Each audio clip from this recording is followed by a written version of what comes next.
The ground moved before the sound arrived. Sarah was 12 years old and standing on the roof of her mother's bakery on the eastern shelf of Vethra City when the first tremor ran through the stone beneath her feet. Not the familiar shudder of the deep trains that hauled ore up from the callous crust, but something different, something wrong, a vibration with no rhythm or end, as though the planet itself had swallowed something it couldn't digest. She had climbed up to watch the sunrise. The sky was still pink over the Talvran Ridge, that particular bruised rose color that happened only in the 20 minutes before the second sun crested and washed everything to white. She had a cup of her mother's tea going cold in her hand. She had school in an hour. The second tremor was not a tremor. It was a rupture. She heard it before she felt it, a sound like no sound she had ever heard or would ever hear again outside of memory, a bass detonation so low it bypassed her ears entirely and arrived as pressure in her chest, in her sinuses, in the roots of her teeth. Then the street below her split open. Not cracked. Not subsided. Split, a clean, terrible line running northeast to southwest down the center of Vethra's oldest market street, and through the gap she could see nothing, no subterranean infrastructure, no bedrock, only darkness, only depth, as though the planet had no bottom and she was looking through it into space. The buildings on either side of the fissure began to lean. Slowly at first, like tired men sitting down, and then all at once. The bakery wall behind her groaned. The roof shifted. She dropped her tea. She ran. She did not think about her mother. That is the thing she would spend the rest of her life trying to reconcile. That in the moment when Callus died, she did not think about her mother, did not scream for her, did not go back through the roof door and down the stairs and into the warm flower smell of the kitchen where her mother would have been pulling the first loaves. She ran to the edge of the roof and jumped to the adjacent building, 4 feet of open air and a drop of 3 feet, landing hard on her knees on a flat stretch of heat membrane. She ran to the next parapet and looked south. What she saw unmade her. The fissures were not random. They were geometric, parallel lines running across the city in perfect 40-degree angles, intersected by perpendicular cuts, quartering the city into sections the way you'd quarter fruit. The sections were falling. Not collapsing inward the way a building collapses when its foundations fail, but falling outward, tilting away from each other, the intervening chasms widening as the sections separated, and far below in those widening chasms she could see the faint orange pulse of the planetary mantle, the deep fire that was supposed to stay down, that was supposed to be contained and covered and quiet for another 4 billion years. Buildings were going over the edges. They did not fall so much as slide, then tip, then vanish into the glow. And above it all, in the sky that had been pink and was now grey with ejecta, above it all, in low orbit, the 3 angular forms of Kelvary capital ships hung like thrown knives, their ventral emitters still cycling, still working, still cutting. She found out later that Callus fractured in 11 minutes. The seismic weapons, deployed from orbit, tuned to the resonant frequency of the planet's particular silicate crust, did not simply crack the ground. They initiated a cascade, fracture following fracture along pre-calculated fault geometries, each rupture creating the stress conditions for the next, so that the 11-ship Kelvary formation only had to fire for the first 3 minutes. After that, Callus finished the job itself. 11 minutes from first tremor to total uninhabitability. 462 million people. She got out because of a refugee ship that had been docked in the eastern port for repairs.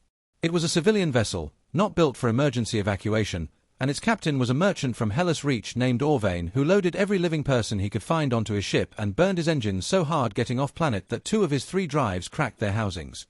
He saved 911 people. Of 462 million. Sarah was the only one from Vethra. She was the only one who had been standing on a roof. She spent the next 6 years in the colonial refugee processing system, aging out of it at 18 into the Territorial Defense Forces, where she turned out to have a talent for violence and a complete indifference to her own survival that the military found enormously useful. She rose quickly. She was decorated 3 times. She killed Kelvary in 4 engagements across 2 sectors and felt nothing each time except a faint, technical satisfaction, the way a machinist feels when a tolerance comes out right. She was not driven by rage. Rage was too hot to be useful. What drove her was colder than that, quieter, patient in a way that frightened the people who knew her well enough to recognize it. She made commander at 26. Lieutenant commander at 29. At 30, she tracked down the Kelvary ship that had led the Callus formation. It was called, in the transliterated form of its Kelvary designation, the Vetharik. The command vessel. The ship whose targeting array had calculated the fracture sequence, whose emitters had fired the first cuts, whose captain, or admiral, or whatever the Kelvary called the thing in charge of a capital ship, had given the order and watched Callus come apart below him. She knew its registry. She knew its drive signature. She had spent 4 years quietly building a file on it, from signals intelligence, from engagement records, from the post-war accounting that the alliance had begun before the ceasefire made the accounting inconvenient. She knew where it was. She was sitting in the briefing room of the TDS Harrow when she read the ceasefire order. The Harrow was a corvette, fast, light, built for reconnaissance and surgical strikes rather than direct engagement.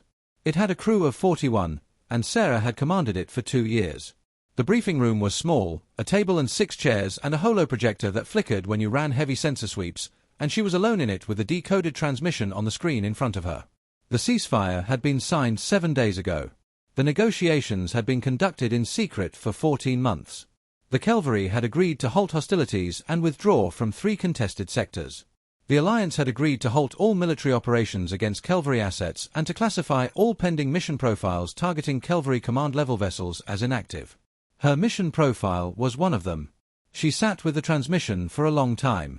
Then she sent the 41 members of her crew on rotating shore leave and reassignment, keeping 3 behind: Chief Engineer Mads Toren, who had served with her on 2 previous ships and knew her well enough not to ask certain questions; Weapons Specialist Davi Ewan, who was the best gunner she had ever served with and who had lost her brother on Callus; and Navigator Pel Okafor, who was 24 years old and who had, 3 weeks prior, told Sarah in confidence that he had requested transfer to another posting and been turned down by command, and who had said, without quite saying it, that he would follow her somewhere command couldn't reach if she asked him to. She had not asked him then. She asked him now. She explained what she intended. She used the word intended deliberately, not ordered, not required. She told all 3 of them that what she was describing was an illegal operation against a protected cavalry asset under terms of a ceasefire she considered to be a political convenience that had nothing to do with 462 million dead. She told them they could leave. None of them left. Toren said, characteristically, nothing.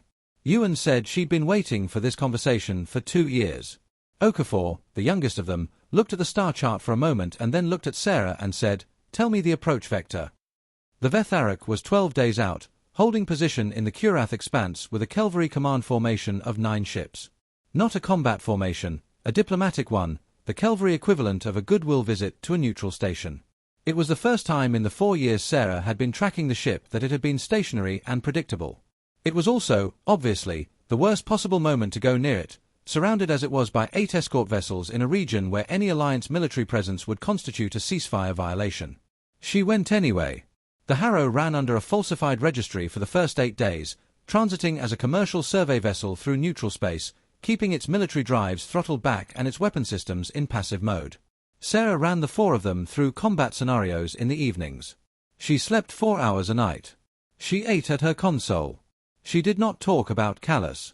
She talked about the Vetharik, its known crew complement, estimated at 300, its internal layout as reconstructed from signals intelligence and the accounts of the handful of humans who had been aboard cavalry capital ships under prisoner transfer protocols, its defensive systems, its point defense grid, the specific section of its command structure that housed the admiral's deck. She talked about it the way a surgeon talks about an operation: procedure, contingency, outcome. On the 9th day they crossed into the Kurath Expanse and went dark. Dark meant not just emission silent, not just passive sensors and throttle drives. Dark meant dead, or as close to dead as the Harrow could get while still sustaining life support. Toren shut down every non-essential system in a sequence he had calculated down to the watt, because the cavalry long-range sensor arrays could detect electromagnetic variance in the parts per billion range, and the formation they were approaching had a combined sensor footprint that covered a volume of space 3 light-seconds across. The Harrow had no stealth coating, no military-grade dampeners. It was a corvette, not a ghost ship, and the only way to move through that sensor net without being detected was to not move, not actively, to shut down the drives entirely and let the residual velocity from their last burn carry them through on ballistic trajectory, adjusting with cold gas thrusters so small and brief that their signature would fall below the noise floor of deep space thermal variance. This was the drift. Sarah had planned it for 6 weeks. Toren had run the numbers 300 times. The margin for error was measured in milliseconds and millikelvin. They went in. The first hour of the drift was the worst kind of quiet Sarah had ever known. The Harrow's normal operating hum, drives, recyclers, environmental regulation, the 1,000 small sounds of a living ship, was gone. In its place was the deep, structural silence of cold metal, the tick of the hull contracting in the shadow temperature of deep space, the barely audible breath of their emergency life support running at minimum draw, the sound of 4 people being very still. The lighting was off except for the faint blue phosphorescence of the emergency strips along the floor. In that light, Torrens' face was the color of deep water. Ewan had her eyes closed, whether sleeping or thinking Sarah couldn't tell. Okafor was at the navigation console, watching the passive positional display, making no sounds. Sarah watched the sensor ghost of the formation on her screen. 9 ships. The largest of them, the Vetharik, was approximately 800 meters bow to stern, a Kelvery Command-class vessel with a distinctive swept-forward hull that the Alliance's ship recognition database described as resembling a mantis in lateral profile. In the sensor ghost it was just a thermal mass, a heat signature rendered in false color, orange-white at the drives, cooler grays along the hull. Around it, 8 escort cruisers held position in a loose sphere, 200 kilometers between each pair, and the Harrow's ballistic trajectory was carrying it through the gap between the 2nd and 5th escorts, a gap that would be 212 kilometers at closest approach if Torrens' numbers were right. On the 2nd hour of the drift, the 5th escort moved. It was a minor course correction, the kind of positional adjustment that fleet ships made constantly, but it shortened the gap by 40 kilometers, and 40 kilometers was inside the margin. Sarah watched the numbers on the passive display and felt the cold math of it. The gap was now 172 kilometers at projected closest approach, and their sensor cross-section on a direct vector was approximately 40 meters, and the detection threshold at that range was, she ran it twice in her head and got the same answer both times. They would be detected. Maybe. Maybe not. The word maybe was the most terrifying word in any language when it meant the difference between 4 people surviving and 4 people being vaporized. She looked at Torren. He was already looking at her. She held up one finger, 1 thruster pulse, minimum duration, cold gas only, adjust the trajectory by 0.3 degrees. They had calculated that a single cold gas pulse of under 50 milliseconds would fall below thermal detection if the background variance was in their favor. Torren pulled up the thruster interface on his secondary console. He held his hands over it without touching it for a long moment. He looked at the gap calculation. He looked at Sarah. Then he typed the command sequence with the care of a man diffusing something, and the thruster fired for 41 milliseconds, a pulse so small that Sarah felt it only as the faintest pressure change, a ghost of sensation, barely real. The gap opened to 193 kilometers. The 5th escort did not react. They breathed. At the 3rd hour they were inside the formation, equidistant from 3 of the escort cruisers, the Vetharik centered in the passive display 12,000 kilometers ahead. This was the deepest part of the drift, the period of maximum exposure, the 47-minute window during which any of the 8 escorts could vector toward them if a sensor operator happened to be looking in the right direction at the right moment and happened to notice something in the noise that didn't quite look like noise. Sarah had briefed them on this. She had told them the odds. The odds were not good. She was watching the Vetharik's thermal signature when she heard the sound. It was not a loud sound. It was a sound she almost didn't hear, faint enough that for a moment she thought it was structural, another hull contraction, the Harrow cooling unevenly in the shadow of the formation's combined drive wash. A tick. A metallic give. Then a faint sustained sound, almost subsonic, not quite a hiss, more a whisper, and she knew before she turned around what it was because there was only one thing it could be. Hull breach. She turned and saw Okafor. He was at the navigation console, and he was very still, and in the faint blue light she could see the thing that had happened and the rate at which it was happening. A microfracture in the section of hull behind his station, old metal, thermal stress accumulated over 2 years of hard service, the drift's temperature differential having done what combat hadn't, had opened along a seam roughly 15 centimeters long. Not catastrophic. Not explosive decompression.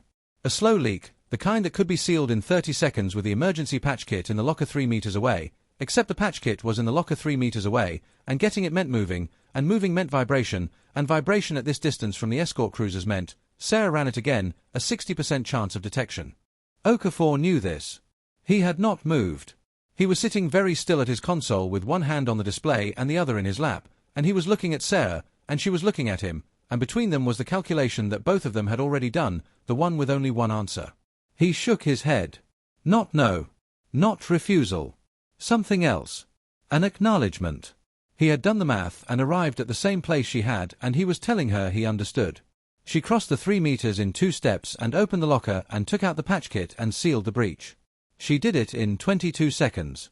She was as careful as she had ever been in her life, dampening each movement, minimizing vibration, moving like something in water. When it was done, she looked at the detection probability readout on Torrens' console, and the number had moved from a baseline noise variance of 2% to 11% during the 22 seconds and was now dropping back toward baseline. The formation did not react. Okafor was still at his console. He had remained very still during the repair, and he was still now, and it was Yuan who got to him first, sliding from her station and catching him before he went over, because the decompression gradient across even a 15-centimeter breach at deep space exterior pressure was enough, over 3 or 4 minutes of exposure, to do internal things that a patch kit couldn't fix. He was breathing. Barely. The breath sounds were wrong, the hollow, bubbling quality that Sarah recognized from 2 combat surgeries she had been present for, and she understood with the clarity of exhaustion and cold math that the patch had come too late by approximately 90 seconds. They could not call for emergency services. They could not broadcast on any channel. They could not, for the next 39 minutes, do anything at all except hold position in the middle of a Calvary formation and drift. Yuan held him. Toren watched the formation. Sarah went back to her console and watched the Vetharik 12,000 kilometers ahead and did not look away. Okafor died 14 minutes later. He did not make a sound. Yuan held him through it and after it, and the only sound in the harrow for those 14 minutes and the 25 minutes that followed was the faint emergency hum of life support and the tick of the cooling hull. When the drift cleared the formation sensor perimeter and Toren brought the harrow systems back online, in sequence, carefully, the reverse of the shutdown, Sarah stood up from her console and looked at the two of them. Yuan's face was wet. She was already moving, getting up, returning to her station with the precise deliberateness of someone who is making a choice about what they will do with what they're feeling and is choosing to do it later, somewhere else, in some form that she hasn't decided yet. Toren had not moved. He looked at Sarah and his expression had the quality of someone who has accounted for everything and found the accounts don't balance and doesn't know what to do with that. How far to the Vetharik? Sarah said. Her voice was steady. She had not known it would be until it was. 9,000 kilometers, Toren said. Inside their defensive perimeter in 40 minutes if we burn now. Burn now, she said. She did not say anything about Okafor. She did not have words for it yet, and she did not know if she ever would, and the only thing she could give him now was the destination, the thing he had followed her here for, the reason he had been sitting at that console when the hull opened, the answer to the question of whether any of this had been worth something. She did not know if it had been. She intended to find out. The harrow burned hard for the Vetharik. The Calvary formation reacted almost immediately. They had been watching, of course, some part of their sensor array had caught the drive signature, and within minutes 2 of the escort cruisers began to vector toward the harrow on intercept trajectories. This was expected. This was planned for. Not planned in the sense that Sarah had a solution, but planned in the sense that she had known it would happen and had decided that the only response to a problem you can't solve by running from it is to run toward something else instead. She ran toward the Vetharik. Weapons hot, she said, and Yuan's hands were already moving. The harrow's armament was light, 2 rail drivers, point defense arrays, a payload bay with 8 ship-to-ship missiles that were designed for surgical strikes against small vessels, not capital ships. Against a Calvary command-class vessel, the missiles would be irritants, capable of damaging surface systems and hull sections but not of disabling or destroying a ship of that mass. Sarah knew this. Her target was not the ship. The Vetharik had a shuttle bay, dorsal section, 200 meters aft of the bow. Calvary capital ships had shuttle bays that, under standard diplomatic protocols, were required to maintain minimum defensive posture when the ship was in a non-combat configuration. This was one of the terms of the pre-ceasefire prisoner exchange agreements, designed to allow medical and personnel transports to approach without triggering point defense engagement. The Vetharik was in non-combat configuration. It was, by the terms of the ceasefire, in a diplomatic posture. Sarah fired her 2 rail drivers at the point defense nodes flanking the dorsal bay, calculating on Yuan's targeting data that at least one of the 8 shots would get through. 4 got through. She fired 4 missiles at the bay door itself on the assumption that Calvary point defense would intercept most of them. 2 got through. The bay door was not destroyed. It was a capital ship door, armored to standards that made her missiles look like suggestions, but the mechanism was damaged, and the door was open. Then she flew the harrow directly into the shuttle bay. This was the part of the plan that was less plan and more controlled catastrophe. The harrow was a corvette, 40 meters long, 24 meters at beam, and the shuttle bay was built for vessels 2/3 that size. She came in hot because slow meant the point defense would kill them, and she killed the drives at the last possible second, and the harrow went through the bay door not quite straight, and the port side scraped the frame hard enough to take paint and carbon off both surfaces and leave a scar that would be visible from 30 meters, and then they were inside, in the enclosed volume of a Calvary capital ship shuttle bay, and Sarah grounded the ship hard on the bay floor and cut all power to drives. The impact of landing was enormous. The sound of it, inside the pressurized bay, with atmosphere, real sound, after the long silence of the drift felt almost violent. Then the sounds of the ship groaning. Then, distant, muffled, the sound of cavalry crew responding. Running. Weapons powering up. "Torren," Sarah said. "I'm not coming," he said. She looked at him. "Someone needs to be on the ship," he said. "In case you need it. And someone needs to stay with him." She did not argue.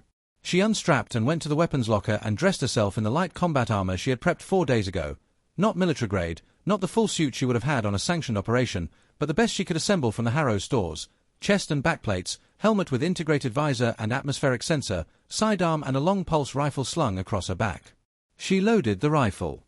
She loaded the sidearm twice. She went to the bay door and looked back once. Torren was sitting at his console. His back was to her. His hand was flat on the console beside him in a way that she understood was the closest he could come, in that moment, to touching something he couldn't say anything about. She opened the bay door and went out into the Vetharik. The cavalry were waiting.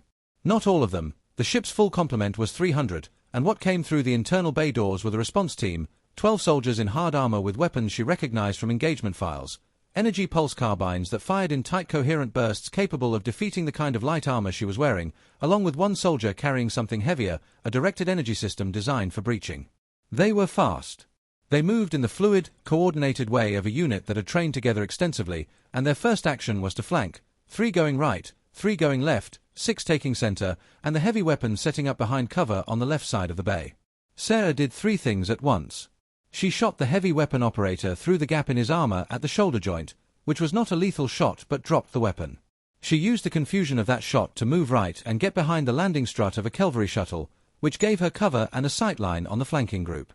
And she activated the Harrow's point defense in slave mode from her wrist console, turning the ship's defensive guns on the interior of the bay, which was not a use case any engineer had planned for but which worked in the way that violence often works when applied with sufficient force to problems it wasn't designed for. The bay fight lasted 4 minutes. When it was over, she was bleeding from a graze across her left forearm that had burned through the armor and the skin beneath it, and she was down to 60% on the rifle's power cell, and 6 of the 12 cavalry soldiers were incapacitated.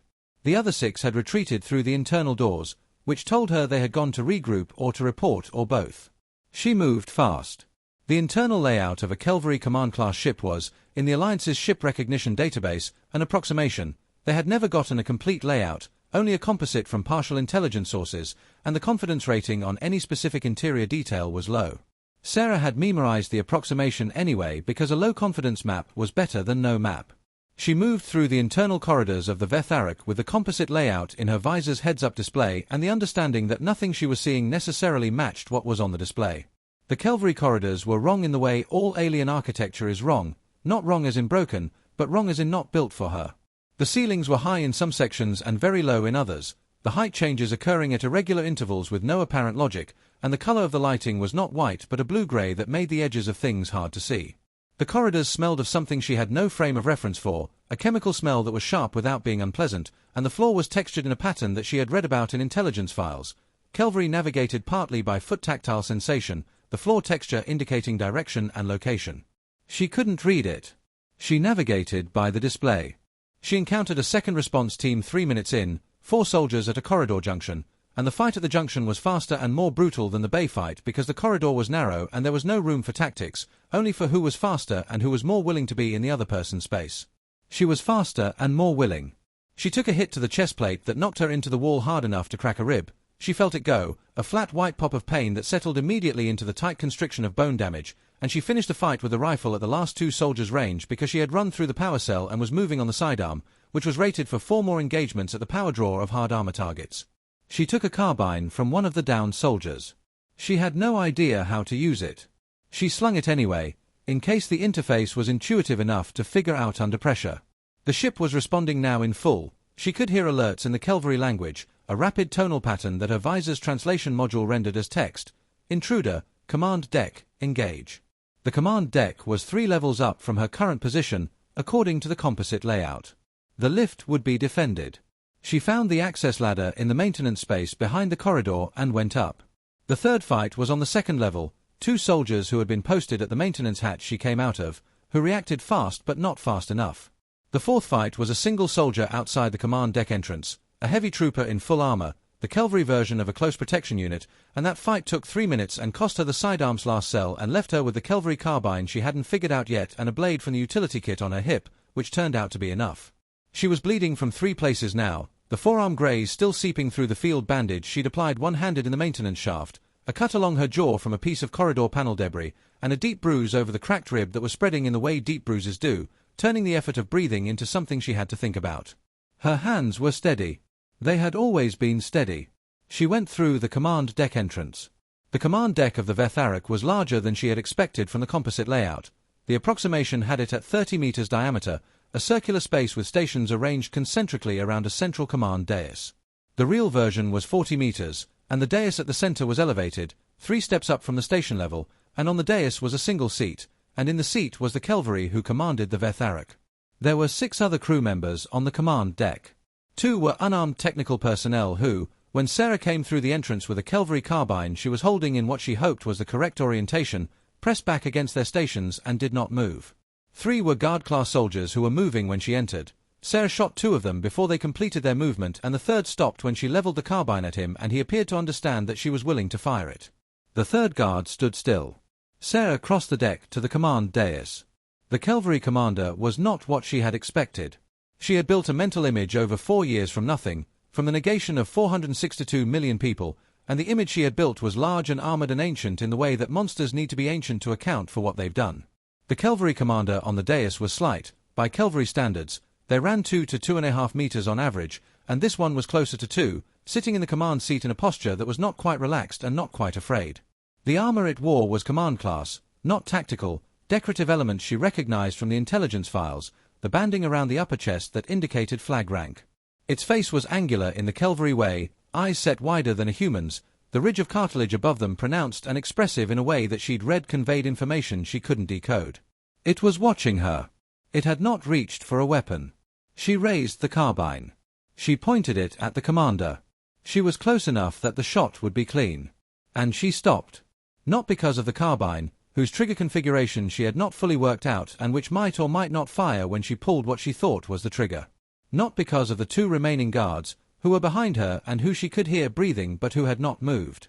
Not because of the 6 weeks she had spent planning for this moment, or the 4 years before that, or the 11 minutes that Callus had taken to die. She stopped because of what she was seeing. She had been told, in the intelligence files, that cavalry matured slowly. Slower than humans. Their biological development spanned twice the human timeline, adulthood beginning not in the 2nd decade of life but the 4th. She knew this. She had read it. It had not meant anything to her in the reading because the number had no face. The commander on the dais was not old.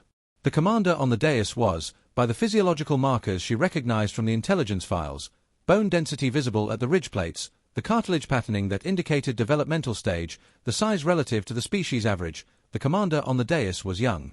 Not a child by human reckoning. A child by cavalry reckoning, which was the only reckoning that mattered in this room.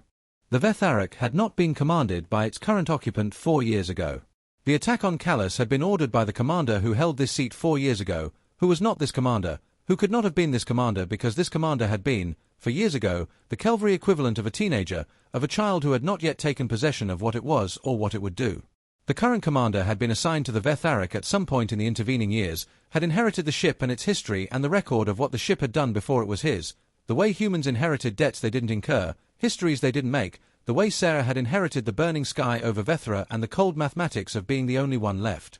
The commander was watching her. The cartilage above its eyes had moved into a configuration she had no translation for. It had not reached for a weapon. It had not spoken. She thought about her mother's bakery. The flour smell. The second sun coming over the Talvran ridge. The tea going cold in her hand. She thought about 462 million, a number so large it had never been real to her, had only ever been real to her as the specific. The bakery, her mother, the particular quality of morning on the eastern shelf of a city that was not there anymore and had never been there for anyone but the people who had stood in it. She thought about what it meant to destroy something that hadn't built the thing you were destroying.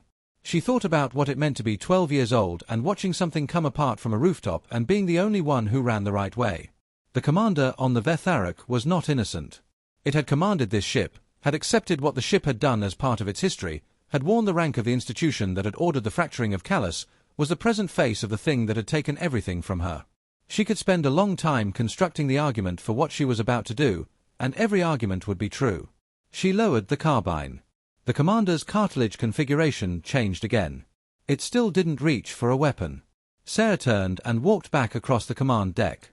The two technical crew were still pressed against their stations. The guard whose life she had not taken was still standing where she'd left him. She walked past all of them, through the command deck entrance, back through the Calvary corridor with its wrong ceiling heights and its unreadable floor, down the maintenance ladder, through the bay where the bodies were, and into the Harrow. Torren was at his console. He turned when she came through the bay door. He looked at the blood and the cracked rib way she was moving, and then he looked at her face. "It's done," she said. "Did you?" "It's done," she said. She didn't mean the same thing he was asking, and she thought he understood that, because he turned back to his console and began the startup sequence without saying anything else. Ewan was at her station, also not speaking. Between them, in the rear section of the ship, Okafor was where they had left him, covered with the emergency blanket from the medical kit, the only dignity available. The Harrow burned out of the Vetharix shuttle bay and into open space. The two escort cruisers that had been vectoring toward them when they went in were now 300 kilometers out and not firing, which Sarah registered as a data point without building a theory around it.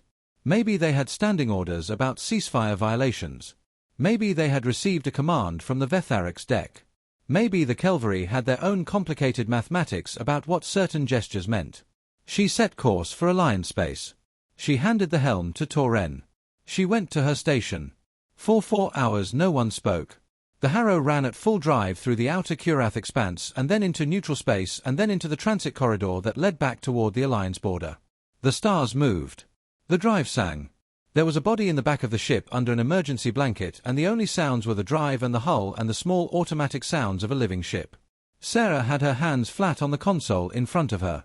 She was looking at them. They were steady. They had been steady through all of it, through the drift, through the breach, through the boarding, through the command deck, and they were steady now, and she did not know what to do with the fact that they were steady, because steadiness had always been the mechanism, and now there was nothing for the mechanism to do, and the steadiness was still there and it had nowhere to go. She thought about the commander's face.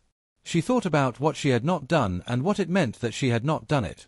She had not forgiven the Calvary. She did not feel, in this moment, that forgiveness was a concept with any purchase on what had happened to Callus or to Okafor or to the 910 other people who had gotten on Orvane's ship and the 462 million who hadn't. Forgiveness was a transaction between parties, and you could not transact with a number that size. You could only carry it, which she had been doing for 18 years, and would carry for the rest of her life in whatever form the carrying took. What she had done on the Vetharix command deck was not forgiveness. It was something else, something she didn't have a clean word for, an understanding that the thing she had traveled 12 days to do would have made her into a specific shape, would have resolved the tension in her between what she had survived and what she had become, and the resolution would have been the worst kind of resolution, the kind that feels like relief because it closes the account and closes it in the wrong direction, makes the thing you've been running from the thing you ran toward and then arrived at. She had looked at a young Calvary commander who had not ordered the fracturing of Callus, and she had understood that the only result of killing him would be that she had killed someone who had not ordered the fracturing of Callus, and that Callus would still be dead, and that she would have to live in the shape of someone who did that. She wasn't sure she had made a choice, exactly. She was not sure it had been the kind of moment that had choices in it. It had felt more like recognition, like turning in a corridor and finding yourself back where you started without knowing you'd circled. She picked up the comm. She held it for a moment. Military Command had an automated incident reporting protocol, a channel that ran continuous monitoring for field contacts and crew communications. She had been running silent since she left the Harrow's berth 14 days ago. There would be flags on her absence. There would be questions. The corvette she had taken without orders on an operation that was classified as illegal under ceasefire terms, with a crew of 4 and one of them dead. She opened the channel. The protocol prompt came up: identify, vessel, contact classification. She looked at her hands. TDS Harrow, Lieutenant Commander Sarah commanding, she said. Reporting a navigation systems malfunction in the Kurath Expanse transit corridor. No casualties. No military contact. Returning to Alliance space under manual navigation. She paused. Harrow out. She closed the channel. The comm clicked quiet. The drive sang. The stars were where they had always been, indifferent and permanent, and Callus was gone and Okafor was in the back under a blanket and the Vetharix was somewhere in the Kurath Expanse with a damaged shuttle bay and a young commander who had not fired the weapon. Sarah looked at her hands. They were still steady. She sat with that for a long time.